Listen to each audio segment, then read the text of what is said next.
That's it. Has my wig moved? No. No. So yeah, it was the eels we were. Yeah, it's the cooling water for the ammonia coils was pumped from the dock, and we had 350 horsepower pumps what pumped it from the dock. Before it went into the pumps themselves, there was 3 strums or strainers which used to get clogged up, but the majority of the stuff what was in them used to be lots of eels used to get in these strums, and the eel man used to come. And I think this eel man lived in Wellington Street, who used to come and collect the eels. The fitters used to take the tops off the strainers, and he used to take all the eels out and take them away for selling. That was, but the water after it had been over the coils was quite warm, so it went back into the dock. So I think the eels liked the warm water, and they used to hang about in that part of the dock, and used to get drawn into the strums. Was there a canteen in the factory? There was a canteen as such, but it was only a room where you took your own sandwiches. It wasn't any meals there, and you took your own meal. You took your own meals and made your own tea, sort of thing. But it was just a room.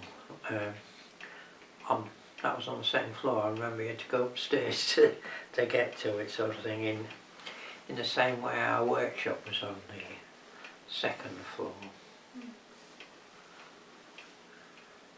Someone was telling us about it, and they said they used to go and get their fish cakes from the canteen in the ice, but that was later, I think. I don't know. They didn't have any. No. Didn't do any food there. No. They didn't make any. No. Didn't make anything. There was no provision for making anything there. I think they probably got mixed up with. Not at the ice company, it wasn't. Yeah. Not well. I left in '53, but there was no food production. I don't think there's any area for food production, sort of thing. Don't think they'd get anything from it. No. Without they were bought in and sold. That's the only thing I could think of. And we've got this here. Oh, thank you very much. 10 years for undetected crime. Can you describe the reference then? What?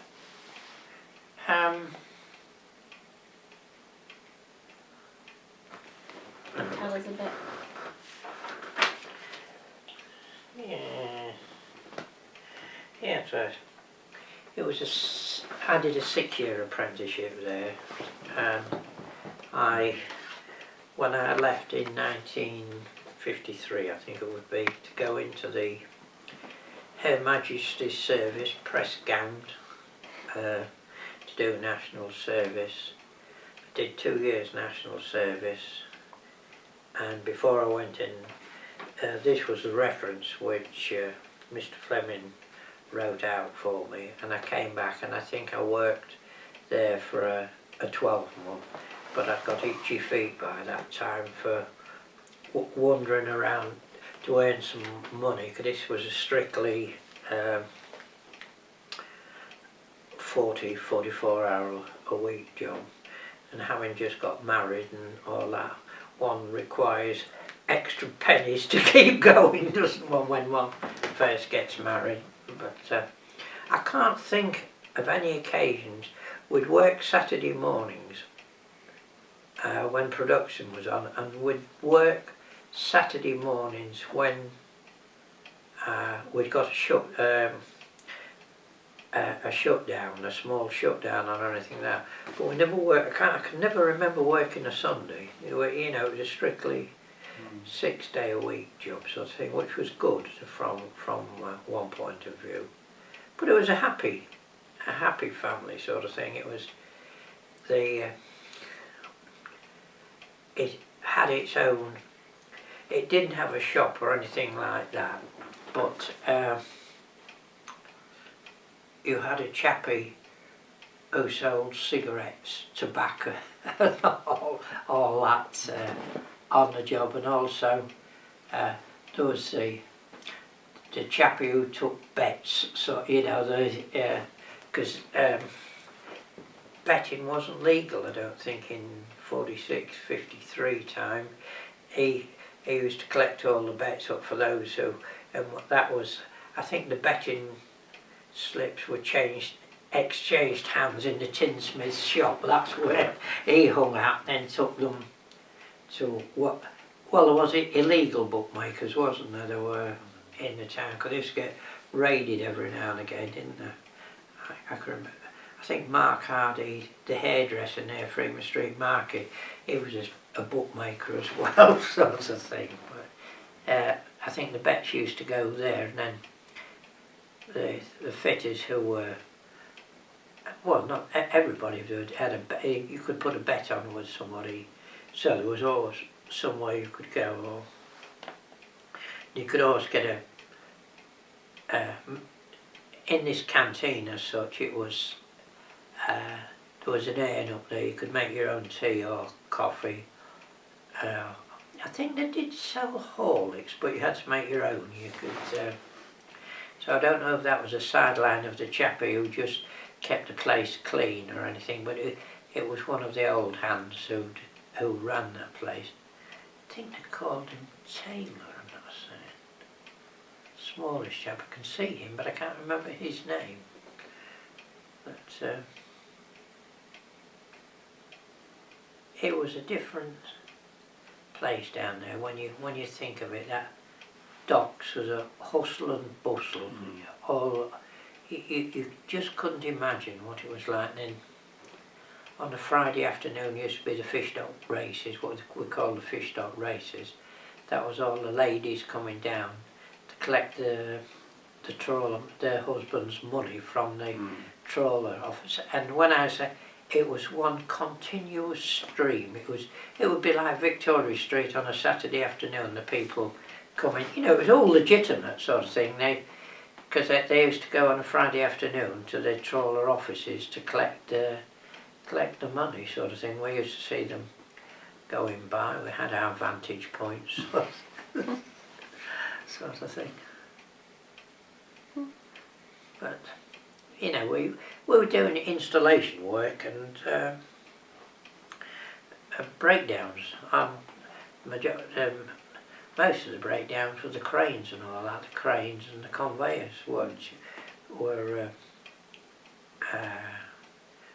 not prone to a lot of breakdowns and all that. The thing we used to fear most was a power cut. If the power went off, especially on a warm day, all the ice used to start forming in a big blob what had gone in the crusher and all that, and it all had to be chopped out again before you could get the wheels turning and the wheels turning and things like that. Were there any other unusual customers? You mentioned like the hospital needing it. Yeah. I'm trying to think of it. I mean, you wouldn't supply to like retail for ice, you know, bars and things, would you? Or?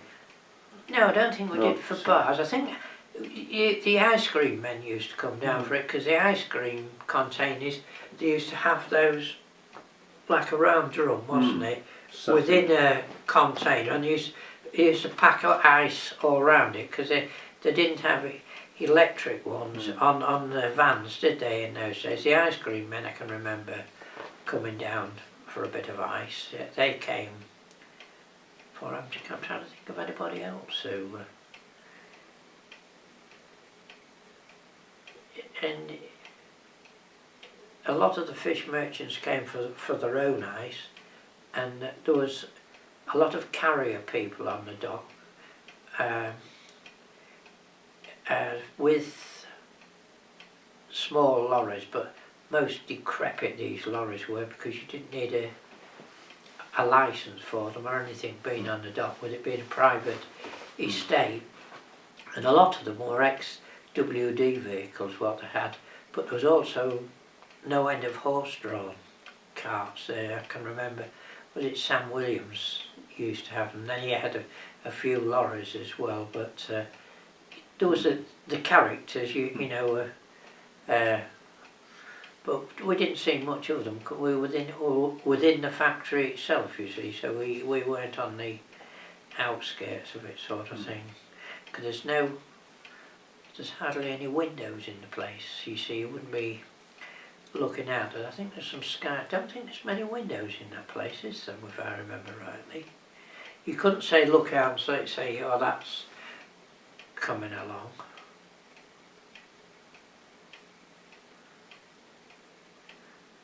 But